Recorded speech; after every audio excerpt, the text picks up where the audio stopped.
কয়েকদিন ধরেই রাজধানী সহ সারা দেশ পুড়ছে তাপদাহে। অসহনীয় গরমে অতিষ্ঠ হয়ে উঠেছে জনজীবন।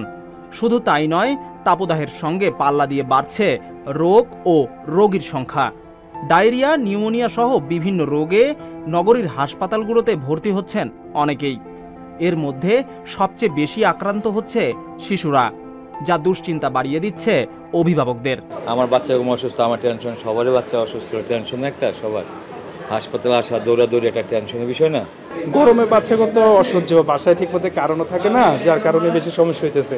রাত্রে হলে ফাঁকা গরম লাগে বা ঘর থেকে বাইরে হলে গরম লাগে, এই সমস্যা। প্রচুর গরম, গরমের মধ্যে বাচ্চা কিভাবে মানে ঠান্ডার মধ্যে নিরাপত্তা রাখবো, মানে এটা তো আমরা ভাইবেই পাচ্ছি না। আরও কারণ চলে যায়, বিদ্যুৎ কতক্ষণ থাকে তারপরে আবার চলে যায়। এই চিত্র ঢাকা শিশু হাসপাতালের। এই হাসপাতালের টিকিট কাউন্টার, জরুরি বিভাগ এবং বিভিন্ন ওয়ার্ড ঘুরে দেখা গেছে রোগীর প্রচণ্ড চাপ। 281 শয্যার এই হাসপাতালটির দায়িত্বশীল সূত্র জানিয়েছে, গরমের কারণে এবছর আক্রান্ত শিশুদের মধ্যে ডায়রিয়ার তুলনায় বেড়েছে নিউমোনিয়ার প্রকোপ। সূত্রটির হিসাব অনুযায়ী গত 24 ঘন্টায় নিউমোনিয়া রোগে আক্রান্ত হয়ে হাসপাতালে ভর্তি হয়েছে 11 জন, আর ডায়রিয়া রোগে ভর্তি রোগীর সংখ্যা মাত্র 2 জন। অভিভাবকরা বলছেন, শিশু রোগ ও রোগীর চাপে হাসপাতালের সামনে দীর্ঘ হচ্ছে স্বজনদের সারি। এরই মাঝে আবার অনেককেই পড়তে হচ্ছে ভোগান্তিতে।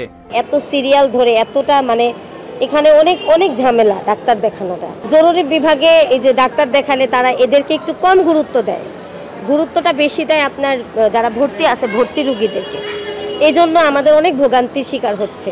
অসুস্থ আগে থেকে নিউমোনিয়া, তারপরে গরমে প্রচুর ঘামে আরো বেশি অসুস্থ হয়ে পড়তেছে। ডাক্তার কি বলছে? ডাক্তার অনেক পরীক্ষা নিরীক্ষা দেখতেছে, এখন কেমন আছে?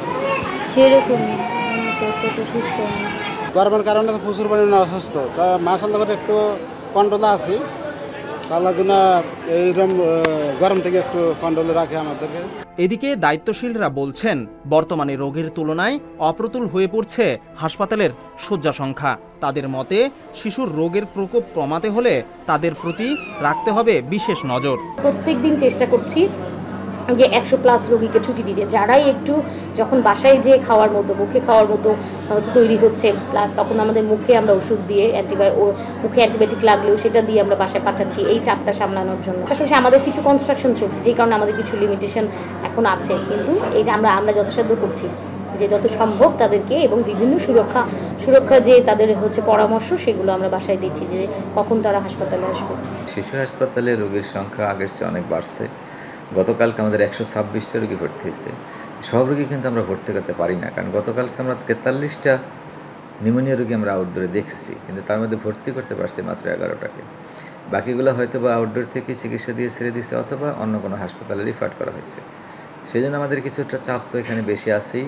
সারা বাংলাদেশ থেকে রোগী আসে, মাল্টি ডাইমেনশনাল রোগী আসে, এবং আমাদের এই মাল্টি ডাইমেনশনাল রোগীর মধ্যে অ্যাকিউট রোগীগুলো আমরা প্রিফারেন্স দিই, ক্রনিক রোগীও কিছু আমাদের প্রিফারেন্স দিতে হয়।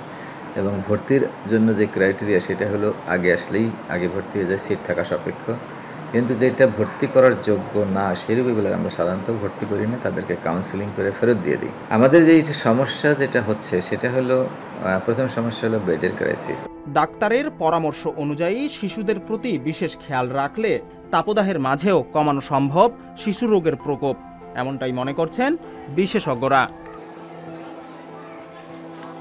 বিজন কুমার, সংবাদ প্রকাশ, ঢাকা। সংবাদ, ফিচার ও অনুষ্ঠানের জন্য ভিজিট করুন সংবাদ প্রকাশের ওয়েবসাইট এবং যুক্ত থাকুন ফেসবুক পেজ ও ইউটিউব চ্যানেলের সঙ্গে।